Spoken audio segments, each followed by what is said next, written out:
Le journal s'est acquis, sur les esprits les plus éclairés comme sur les couches profondes, une puissance sans pareille. Les réclames éhontées, dissimulées sous forme d'articles, sont rédigées dans le but de tromper le public et causent la ruine des honnêtes travailleurs qui amassent péniblement un petit pécule.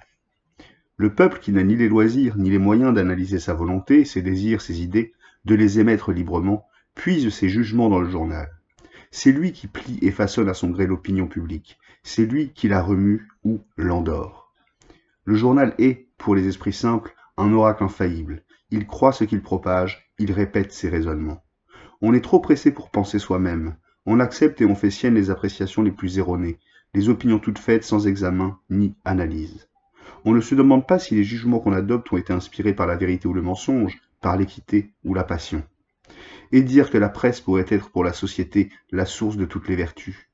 La presse est ce qu'il y a de meilleur au monde lorsqu'elle vibre à l'unisson des grands et nobles émotions, lorsqu'elle rend lucides les problèmes importants et combat les abus, lorsqu'elle sert la vérité et la justice. Malheureusement, elle est mise souvent au service des ambitions personnelles les moins avouables et des cupidités les plus affreuses. Chaque jour, le poison est répandu par torrents, tandis que le remède se distribue goutte à goutte.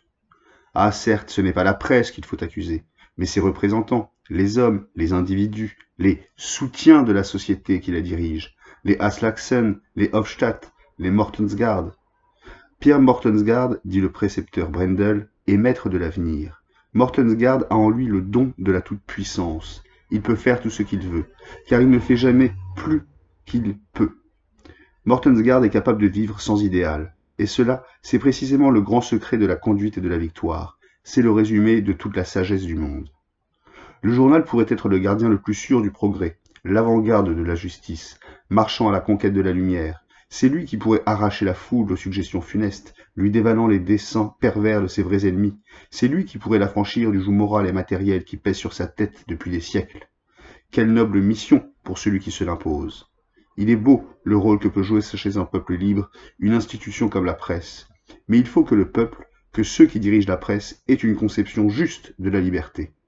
Hélas, ne comprennent pas toujours la liberté ceux qui la possèdent. Faut-il restreindre alors la liberté de la presse? Jamais. C'est un grand péché que de tuer une pensée libre. La liberté peut dégénérer et devenir licence, mais la liberté n'est pas et ne sera jamais la licence. D'ailleurs, on ne supprime pas le mal par le mal. Personne ne peut ni donner ni restreindre la liberté. Quand la presse deviendra digne de la liberté, elle la prendra elle-même, si elle ne l'a pas. En tout cas, elle saura en user. Aucune atteinte juridique à la presse ne peut être tolérée. Dans un État social vraiment assis, l'action de la presse est très utile comme contrôle. Sans la presse, les abus extrêmement graves sont inévitables. C'est aux classes honnêtes à décourager par leur mépris la presse scandaleuse. La parole et la pensée doivent être libres. L'homme ne serait pas l'homme s'il ne parlait librement. Arrêter l'essor de la pensée, c'est rabaisser la dignité humaine. Ce qu'il y a de mieux en nous, c'est la pensée, dit les prétendants à la couronne. La liberté de la presse est sacrée. Il faut qu'elle puisse toujours se produire librement. C'est l'un des biens de la civilisation.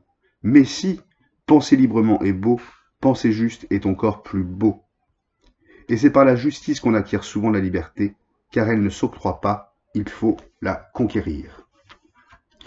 Ossip Davidovitch Lourier, La philosophie sociale dans le théâtre d'Ibsen, 1900.